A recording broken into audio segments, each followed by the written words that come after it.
learning the marketing and the sales is great, and it got me to a certain level, but there comes a point you've got to realize that business is a lot more than that. There's so many people out there today who should know better, who tell you business is just attracting clients, converting clients, and then serving those clients. You ever heard that before? Right? It's a load of bullshit, right? That's a job. That's what a job entails. Attracting, converting, serving, that's a job. Business is going to involve legal considerations, financial tracking, leadership, management skills, financial projections, strategic thinking, long-term planning, analyzing micro and macro trends, understanding your business ecosystem, right? There, managing people, emotional resilience, investment considerations. There's so much more to running an actual company than just attracting, converting, delivering. They're the three things I do not do in my business anymore. In our gyms, I don't do any of that. We have people and automations tracking the leads, converting the leads, and delivering the service. So if that's taken care of, then I should have nothing else to do in the business, right? But yeah, no, we're hiring people. We're always establishing our core values and our culture as a company. We're always putting systems in place. We're monitoring those systems. We're doing financial projections.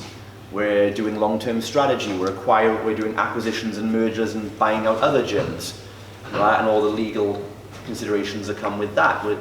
We've got legal stuff to deal with. We've got laws and permits to deal with. We've got different trends happening in the industry we've got to deal with, right? We've got GDPR we've got to deal with. There's all these different things going on. And so everyone tells you just lead sales and delivery as a business. Again, that's those people, but they are just in a job. They're in a 6 or 7 figure job, which is one bad month of falling apart, and they're telling you that it's business coaching to do what they say, right? And it's absolute nonsense. So I was in that trap, and I realized that wasn't a business. I had a lot more to learn. So I kind of stopped. I put on pause learning from all the sales and marketing people, and I started instead learning from different sources. And I wanted to learn, okay, how did McDonald's do this? How does Starbucks do this? How did Apple do this? Right? And more importantly, how did these companies do it before the internet was around? I have one simple piece of advice, so that I don't get lost in short-term tactics. I usually take marketing or business advice from people who did it before the internet, before Facebook ads. Otherwise, it's very easy, because fit pros now think like they need Facebook ads to survive. I built my first 6-figure bootcamp before Facebook ads existed. Some of you are like, that's weird, like, you can't even imagine such a time, I used to have a Nokia phone as well at that point, right? So it's a strange time for some of us who are newer to the industry, just can't get our heads around that, right? And to build something like that without paid advertising.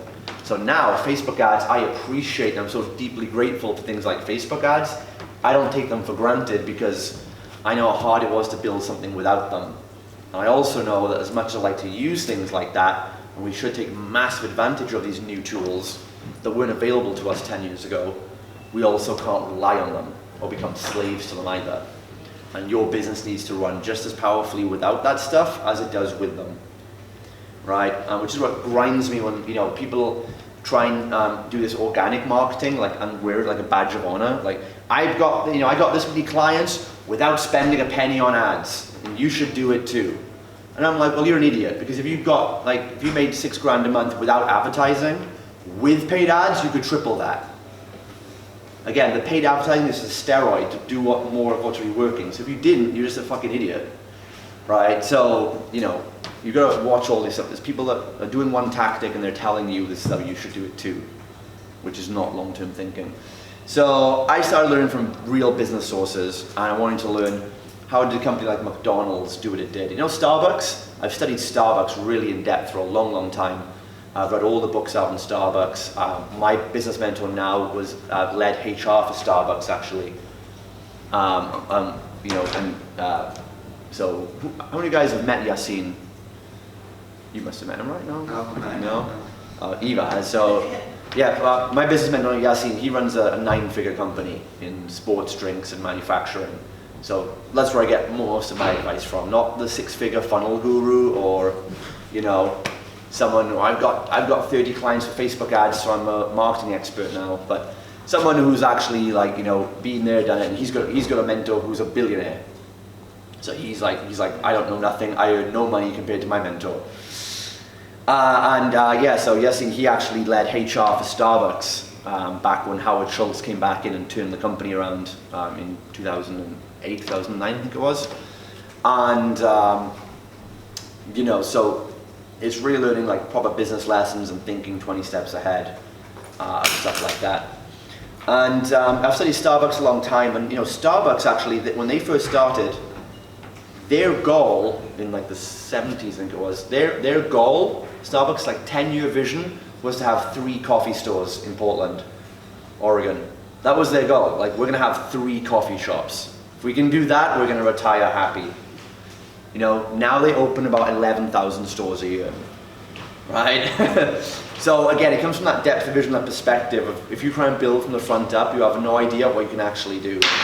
You're actually going to operate just on what you think is possible.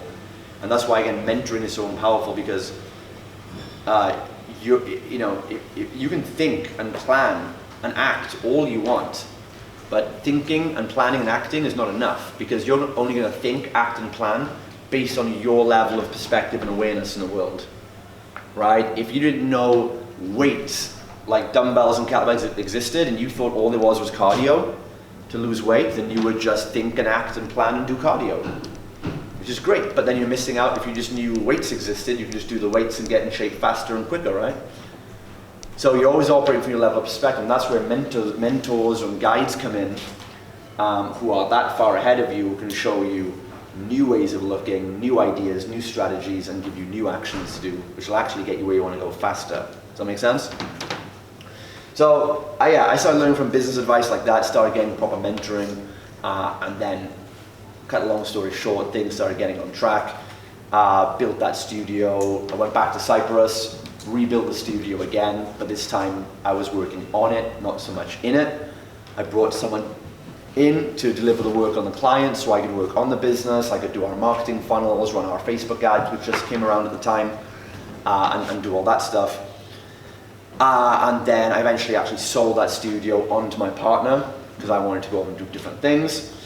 Then in 2015, I then partnered up with a client actually. She was a client of mine who wanted to run a fitness business. She wasn't a fit pro.